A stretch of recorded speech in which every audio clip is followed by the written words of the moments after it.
दोस्तों, क्या आपको काम पर जाने का मन नहीं करता? क्या आप थके हुए, निराश और असहाय महसूस करते हैं? क्या आप जीवन में हार मान चुके हैं और अपने सपनों को छोड़ चुके हैं? तो आज का हमारा यह वीडियो आपके लिए है। इस वीडियो में हम जानेंगे कि कैसे एक सफल और खुशहाल जीवन की शुरुआत आपके एटीट्यूड से होती है और आप कभी भी अपने एटीट्यूड को कंट्रोल कर सकते हैं और उसे बदल सकते हैं, चाहे आपका एटीट्यूड पॉजिटिव हो या नेगेटिव। जेफ केलर की यह किताब आपको बताएगी कि आप कैसे अपने सही एटीट्यूड के जरिए मनचाही सफलता पा सकते हैं और कैसे आप अपनी पर्सनल और प्रोफेशनल जीवन को बेहतर बना सकते हैं। नमस्कार दोस्तों, एंटरप्रेन्योर्स गाइड में आपका स्वागत है। आज के इस वीडियो में हम एटीट्यूड इज एवरीथिंग शेयर कर रहे हैं, जिनमें आप जानेंगे कि कैसे आप अपने एटीट्यूड को चेंज करके अपने सपनों को पूरा कर सकते हैं। अगर आप इस चैनल पर नए हैं तो चैनल को सब्सक्राइब कीजिए और वीडियोस को लाइक एंड शेयर कीजिए। अगर किसी को अपनी बुक पब्लिश करानी है और प्रमोशन करना है तो कनेक्ट करें। इस बुक की लिंक डिस्क्रिप्शन में दी गई है। तो आइए शुरू करते हैं। Attitude is everything, the night that changed my life. लेखक जेफ केलर 1980 में लॉ स्कूल्स के वकालत करने के बाद कई सालों तक वकालत का काम करते रहे, लेकिन अपने लॉ के कैरियर में उनको परेशानियां आ रही थी और वे अपने जीवन से बिल्कुल खुश नहीं थे। कोर्ट में चलने वाली लंबी प्रक्रिया और वकीलों की झूठी दलीलों के कारण वह अक्सर परेशान रहा करते थे। उन्हें ऐसा लग रहा था जैसे उनकी आत्मा मर चुकी हो और वे कई सारे स्वास्थ्य संबंधी समस्याओं से गुजर रहे थे। एक दिन रात के 1 बजे वह यूं ही टीवी देख रहे थे, तभी चैनल बदलते वक्त उनकी नजर एक प्रोग्राम पर पड़ी। इस प्रोग्राम का नाम था द मेंटल बैंक। यह घर पर ही किया जाने वाला एक कोर्स था जिसमें बताया गया कि अपनी सोच और अपने बिलीफ को बदलकर हम जीवन में सब कुछ हासिल कर सकते हैं। लेखक जेफ केलर को यह प्रोग्राम बहुत आकर्षक लगा और उन्होंने कोर्स का ऑर्डर दे दिया। इस कोर्स को करने के बाद लेखक का अपने जीवन को देखने का नजरिया पूरी तरह से बदल गया। उनके अंदर जैसे एक नई ऊर्जा का संचार हो गया।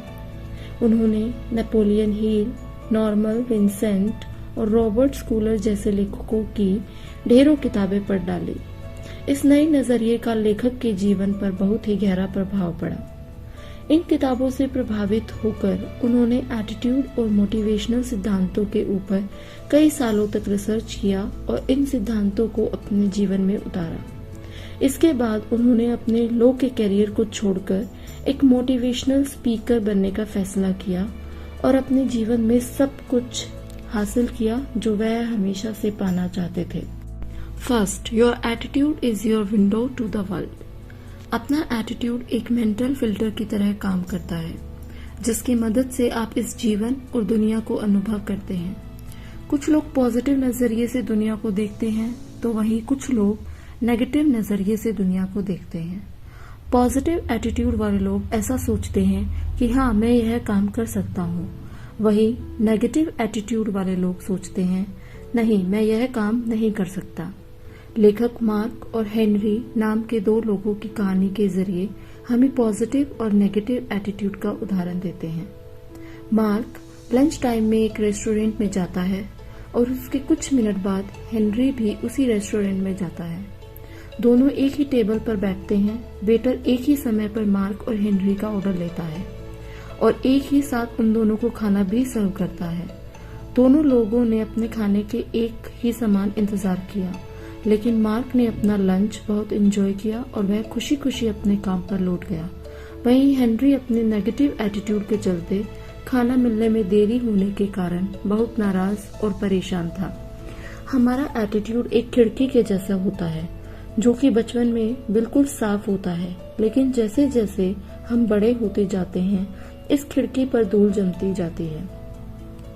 बचपन में हर बच्चे को लगता है कि वह कुछ भी कर सकता है, लेकिन जैसे जैसे वह बड़ा होता है तो लोगों की आलोचना, निराशा, सेल्फ डाउट और रिजेक्शन के कारण उसके मेंटल एटीट्यूड की खिड़की धीरे धीरे मैली होती जाती है। लेकिन अच्छी बात यह है कि हम इस खिड़की को साफ कर सकते हैं और अपने एटीट्यूड को पूरी तरह से बदल सकते हैं। अमेरिकन लेखक हुग डाउन्स ने कहा है कि खुश इंसान वह नहीं है जिसकी परिस्थितियां उचित है, बल्कि वह है जिसके पास उचित एटीट्यूड है। Second, you are a human magnet. और नाइटिंगेल का एक कोट है, we become what we think about, यानी कि हम जो सोचते हैं हम वही बन जाते हैं। लेखक के अनुसार इंसान एक ह्यूमन मैग्नेट की तरह होता है। आप जाने या अनजाने में अपनी सोच और भावनाओं को यूनिवर्स में भेजते रहते हैं और एक ह्यूमन मैग्नेट की तरह उन चीजों और परिस्थितियों को आकर्षित करते हैं जिसके बारे में आप ज्यादातर सोचते हैं। यदि आप नेगेटिव सोच और भावनाएं रखते हैं तो आप नेगेटिव परिस्थितियों को ही आकर्षित करेंगे। आपके विचार के अनुसार आपका मन लोगों और परिस्थितियों को आकर्षित करता है। उदाहरण के लिए, बिल नाम का एक व्यक्ति सोचता है कि वह साल में $1,00,000 कमा सकता है, इसलिए वह $1,00,000 कमाने का लक्ष्य बनाता है। यदि बिल अपने मन में इस पॉजिटिव विचार को हमेशा रखता है तो वह ऐसे अवसरों और परिस्थितियों को आकर्षित करेगा जो उसे अपने लक्ष्य को आसानी से हासिल करने में उसकी मदद करेंगे।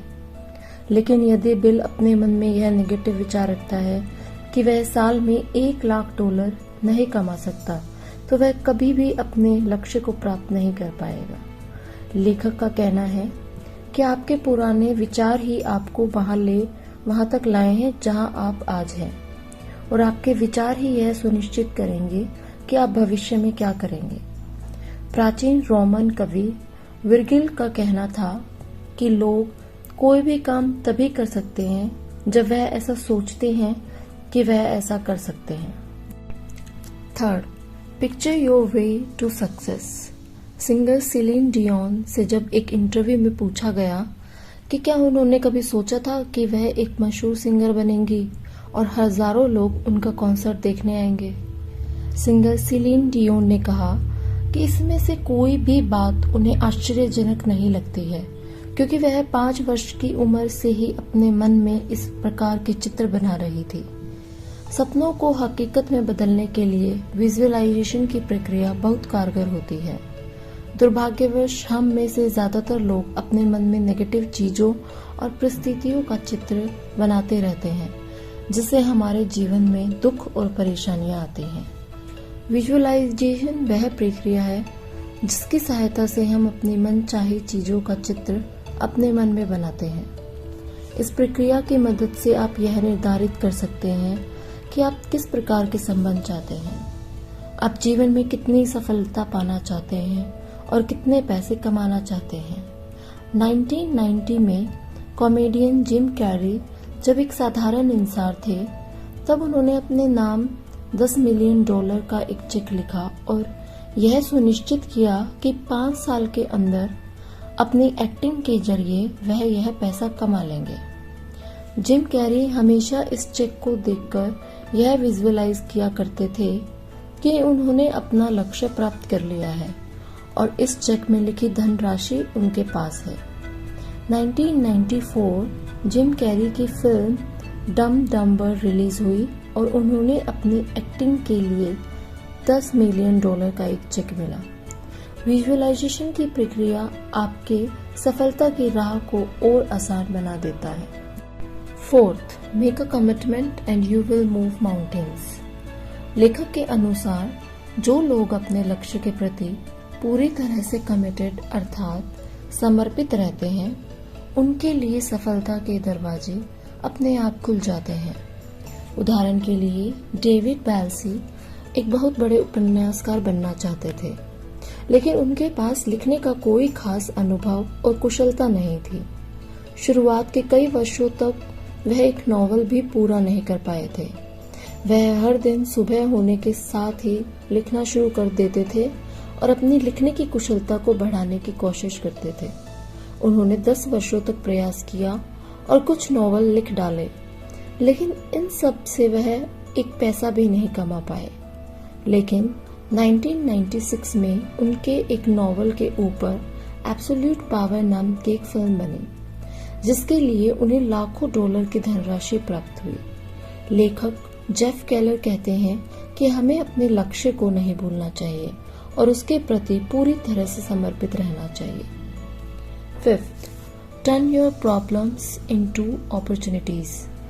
जब भी हम किसी समस्या से गुजर रहे होते हैं या हमारे ऊपर कोई विपदा आती है तो हमारे मन में बस इसी तरह के सवाल चलते हैं, जैसे कि यह मेरे साथ ही क्यों हुआ, अब मैं क्या करूं, मेरी सभी योजनाएं बर्बाद हो गई। लेखक कहते हैं कि इस तरह के विचार आना स्वाभाविक है, लेकिन हर समस्या में हमारे पास 2 विकल्प होते हैं। या तो हम समस्या में पूरी तरह डूबकर अपना जीवन बर्बाद कर लें या फिर उस समस्या से सीख लेकर जीवन में आगे बढ़ें। वह कहते हैं कि हमें समस्या को समस्या की तरह ना देखकर एक अवसर की तरह देखना चाहिए। हर समस्या आपको अपने जीवन में बदलाव करना सिखाती है। हालांकि आपको लगता है कि आप समस्या से पीड़ित हैं, लेकिन कभी कभी यह समस्याएं आवश्यक होती हैं, जो कि एक ब्लेसिंग अर्थात आशीर्वाद के रूप में हमारे पास आती हैं। 6. Your words blaze a trail. लेखक कहते हैं कि आपके शब्दों में असाधारण शक्ति होती है।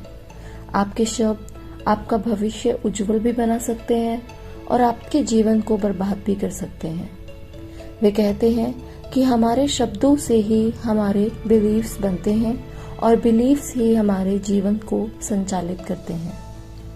अपने जीवन को बदलने की शुरुआत उन शब्दों के बदलने से होती है जिनका प्रयोग आप अपनी रोजमर्रा के जीवन में करते हैं, और यह केवल उन शब्दों तक ही सीमित नहीं है जिसे आप साधारण बातचीत में इस्तेमाल करते हैं, बल्कि यह नियम उन शब्दों पर भी लागू होता है जो आप अपने मन में सोचते हैं। उदाहरण के लिए, टॉम को लगता है कि वह सेल्स का काम अच्छी तरह से नहीं कर सकता। टॉम पूरे दिन सेकंडों या लगभग हजारों बार अपने मन में यह सोच दोहराता रहता है और धीरे धीरे उसका यह विश्वास बन जाता है कि वह सेल्स का काम अच्छे तरीके से नहीं कर सकता। अपनी सोच के कारण टॉम अपने सेल्स कैरियर में असफल हो जाता है और इसलिए टॉम कभी भी पर्याप्त धन नहीं कमा पाता। लेखक कहते हैं कि आपकी सोच से ही आपके शब्द बनते हैं और आपके शब्द आपका विश्वास बन जाते हैं, जो यह निर्धारित करता है कि आप जीवन में सफल होंगे या असफल। 7th, how are you. Jeff Keller कहते हैं कि यदि कोई आपसे पूछे कि आप कैसे हैं, तो इसके 2 तरह के जवाब हो सकते हैं, पॉजिटिव या नेगेटिव। आप इस सवाल का जवाब बस कुछ ही शब्दों में देते हैं, लेकिन उन शब्दों से आपके एटीट्यूड का पता चलता है। अगर आप यह कहते हैं कि आप अच्छे नहीं हैं या अच्छा महसूस नहीं कर रहे हैं, तो आपके अंदर और ज्यादा नेगेटिव ऊर्जा भर जाती है और आपके आसपास के लोग भी निराश हो जाते हैं। वहीं अगर आप अच्छा ना होते हुए भी पूरी ऊर्जा के साथ जवाब देते हैं कि आप बहुत अच्छे हैं और आजकल बहुत अच्छा महसूस कर रहे हैं, तो आपके अंदर एक अद्भुत ऊर्जा का आ जाती है और आपका आत्मविश्वास बढ़ जाता है। इसलिए जब भी आपसे कोई पूछे कि आप कैसे हैं, तो हमेशा कहें कि आप बहुत अच्छे हैं और बहुत अच्छा महसूस कर रहे हैं। शुरुआत में यह थोड़ा अटपटा लग सकता है, लेकिन यदि आप अपने जवाब पर अड़िग रहें तो आप जल्द ही यह पाएंगे कि आप अच्छा महसूस कर रहे हैं और लोग आपके आसपास रहना चाहेंगे। 8th, stop complaining. लेखक जेफ केलर कहते हैं कि कोई भी आपके दुख और दर्द सुनना नहीं चाहता। उनके अनुसार शिकायतें करना एक जहर की तरह होता है जो आपकी खुशियों को बर्बाद कर देता है। इसलिए कोई भी इस जहर का शिकार नहीं बनना चाहता। उदाहरण के लिए मान लीजिए, अगर आपका कोई दोस्त आपकी सारी नेगेटिविटी लाकर आप पर उड़ेल देता है तो आपको कैसा लगेगा? जाहिर सी बात है कि आपको बिल्कुल भी अच्छा नहीं लगेगा। शायद आप उस दोस्त से दोबारा ना मिलना चाहते हो, क्योंकि नेगेटिव या बुरी खबरें किसी को भी पसंद नहीं आती। इसलिए लेखक कहते हैं कि हमें हर चीज के बारे में शिकायत करना बंद कर देना चाहिए, क्योंकि आप जितना ज्यादा शिकायत करते हैं आप उतनी ही ज्यादा शिकायत करने वाली परिस्थितियों को आकर्षित करते हैं। विलियम पेन के अनुसार खुशी का रहस्य इसमें है कि आप अपनी शिकायतें ना गिनकर अपने आशीर्वाद को गिने। 9th, associate with positive people. Bible की एक लाइन है, a mirror reflects a man face but what he is really like is shown by the kind of friends he chooses. यानी कि एक आईना सिर्फ इंसान का चेहरा दिखाता है, लेकिन उसकी असलियत जानने के लिए हमें यह देखना चाहिए कि उसके दोस्त किस प्रकार के हैं। लेखक का कहना है कि सिर्फ पॉजिटिव सोचने तथा पॉजिटिव बोलने भर से ही आप सफल नहीं हो सकते। आप कैसे लोगों के साथ अपना ज्यादातर समय बिताते हैं, यह भी बहुत महत्वपूर्ण है। उदाहरण के लिए माइक नाम का एक लड़का हाई स्कूल में पढ़ता है और वह अपना ज्यादातर समय अपने पड़ोस के लड़कों के साथ बिताता है। उन लड़कों का ना तो कोई लक्ष्य है और ना ही कोई सपने, और वे हमेशा नेगेटिव बातें ही करते हैं। माइक जब भी उन्हें किसी नए आइडिया के बारे में बताता है तो वह सारे मिलकर माइक का मजाक उड़ाते हैं और उसका मनोबल तोड़ देते हैं। लेकिन जब माइक अपनी आगे की पढ़ाई के लिए कॉलेज में भर्ती हुआ तो वहां उसे नए दोस्त मिले जो जीवन के प्रति पॉजिटिव थे और जीवन में कुछ बनना चाहते थे, हासिल करना चाहते थे। माइक ने अपने पुराने दोस्तों को छोड़कर नए दोस्तों के साथ रहने का फैसला किया। माइक को तुरंत ही इसके अद्भुत परिणाम मिले। उनके साथ रहकर माइक को अच्छा महसूस होने लगा और उसने अपने भविष्य के लक्ष्य निर्धारित कर लिए। कॉलेज खत्म करते हैं माइक ने अपना बिजनेस शुरू किया और कुछ ही सालों में एक सफल इंसान बन गया। लेखक कहते हैं कि आप जिन लोगों के साथ अपना समय बिताते हैं वह आपका भविष्य निर्धारित करते हैं। 10th, confront your fears and grow। Emerson का कहना था कि वो काम करें जिस काम से आपको डर लगता है और आपके डर की मौत निश्चित है। लेखक कहते हैं कि सफलता प्राप्त करने के लिए आपको अपने कंफर्ट जोन से बाहर आना होगा और इसका सबसे अच्छा तरीका यह है कि वह काम किया जाए जिसे करने में आपको डर लगता है। अगर आप कोई काम करना चाहते हैं लेकिन असफल होने से डरते हैं तो आपको वह काम जरूर करना चाहिए, क्योंकि इसके अलावा आपके पास दूसरा कोई विकल्प नहीं है। अब यहाँ डर का मतलब यह नहीं है कि लेखक आपको कोई फिजिकल रिस्क लेने के बारे में बता रहे हैं, जैसे कि तेज गाड़ी चलाना या बंजी जंपिंग करना। यह डर का मतलब अब चुनौतियों से है जो आपके पर्सनल तथा प्रोफेशनल जीवन में रुकावटें पैदा करती हैं।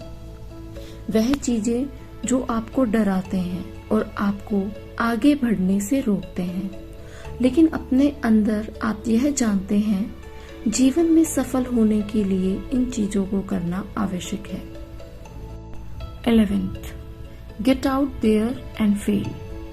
हेनरी फोर्ड का एक फेमस कोट है, failure is simply the opportunity to begin again, this time more intelligently. यानी कि हर असफलता दोबारा से और अधिक समझदारी के साथ शुरुआत करने का अवसर है। लेखक का कहना है कि दुनिया में शायद ही ऐसा कोई व्यक्ति होगा जिसने बिना किसी असफलता के सफलता प्राप्त की हो। वो कहते हैं कि जब तक आप अपनी मनचाही मंजिल तक नहीं पहुंच जाते तब तक आपको असफलता के बावजूद कोशिश करते रहना चाहिए। लेखक यहाँ हमें अमेरिकन टीवी होस्ट सैली जेसी रेफिल की रियल स्टोरी बताते हैं। सैली हमेशा से एक टीवी शो होस्ट करना चाहती थी, लेकिन उनकी राह आसान नहीं थी। उन्होंने सैकड़ों जगह नौकरी के लिए इंटरव्यू दिया और कई बार उन्हें नौकरी से निकाल दिया गया। उनके पास अपना मकान नहीं था और ना ही इतने पैसे होते थे कि वह किराए का मकान ले सके, इसलिए वह अपनी गाड़ी में ही सोया करती थी। पैसे ना होने के कारण वह कभी कभी भोजन भी नहीं कर पाती थी, लेकिन इतनी कठिनाइयों के बाद भी उन्होंने अपने बचपन के सपने को नहीं छोड़ा और तब तक असफल होती रही जब तक उन्होंने अपने सपने को पूरा नहीं कर लिया और अंत में वह अमेरिका की एक प्रसिद्ध टीवी शो होस्ट बन गई। 12th, networking that gets results. लेखक जेफ केलर का कहना है कि यदि आप बड़ी सफलता चाहते हैं तो आप कभी भी यह काम अकेले नहीं कर सकते। इसके लिए आपको अपने आसपास दूसरे पॉजिटिव तथा सफल लोगों के नेटवर्क की जरूरत पड़ेगी।